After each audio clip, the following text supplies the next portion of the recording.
Never before has it been better for business to have one of these in the window. We've been selling a lot of this size, the 18 by 36. It's a nice size that goes everywhere. And the crowds coming for Canada's colors are proof that there's a first time for everything. Have you guys always been flag wavers? No.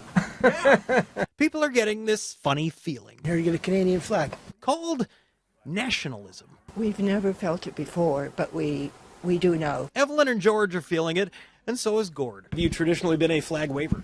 No. These mild-mannered mobilizers are flying the flag Saturday to mark 60 years since Canada's Maple Leaf flew for the first time over Parliament Hill. A movement led by Canada's 5 living former prime ministers. Joe Clark, Jean Chrétien, Paul Martin, Stephen Harper, and Kim Campbell signed a letter urging Canadians to observe Flag Day. Campbell, who's Canada's only woman prime minister and hailing from Port Alberni, is the only Vancouver Island-born prime minister, and she spoke to us today from her home in Florence, Italy. In 33 years since serving as Canada's 19th prime minister, she still knows what makes Canadians tick. We're not flag wavers until we are.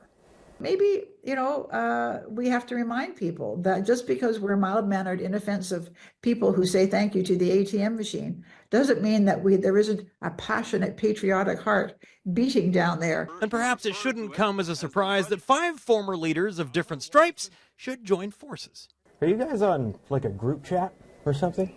I don't know what we'll do. I'll leave it up to Jean Chrétien. He just turned 91, but there's no stopping that man. He's really wonderful. He's just totally full of beans. Chrétien did float the idea to his 4 colleagues, proving that clout with Canadians doesn't end once you leave office. Those of us who, are out of power, but still deeply committed to our country, felt that maybe we could use whatever capital we have to encourage Canadians to make a special day. That special day is Saturday, making this the biggest midwinter push for Canada's colors the flag shop has ever seen. Doesn't matter how big it is. The biggest flag I can get for not too expensive.